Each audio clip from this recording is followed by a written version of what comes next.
പൗരത്വ ഭേദഗതി കേരളത്തിൽ നടപ്പാക്കില്ലെന്ന് മുഖ്യമന്ത്രി പിണറായി വിജയൻ. പൗരത്വ ഭേദഗതി നടപ്പാക്കില്ലെന്ന് പറഞ്ഞ സർക്കാരാണ് LDF എന്നും ഇപ്പോഴും അവിടെ തന്നെയാണ് LDF നിൽക്കുന്നതെന്നും മുഖ്യമന്ത്രി വ്യക്തമാക്കി. അധികാരവും പൗരോഹിത്യവും ഒന്നിച്ചാൽ ഉണ്ടാകുന്നത് ദുരന്തഫലമാണെന്നും ഇത് തുറന്നു കാണിച്ചത് ചില മാധ്യമങ്ങൾ മാത്രമാണെന്നും മുഖ്യമന്ത്രി പറഞ്ഞു.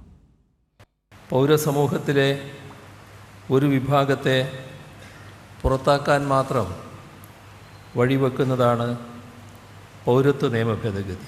അത് ഉടൻ നടപ്പാക്കും എന്ന പ്രഖ്യാപനം നാം കേട്ടുകൊണ്ടിരിക്കുകയാണ്.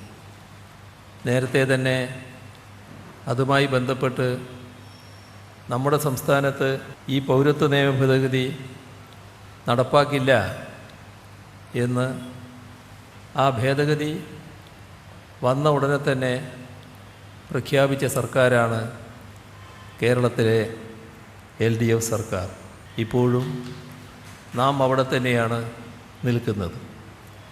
ഇത്തരത്തിലുള്ള തുടർച്ചയായി വിപത്തുകളുടെ കേളിക്കെട്ടുയരുന്നത് നാം ഗൗരവമായി കാണേണ്ടതുണ്ട്.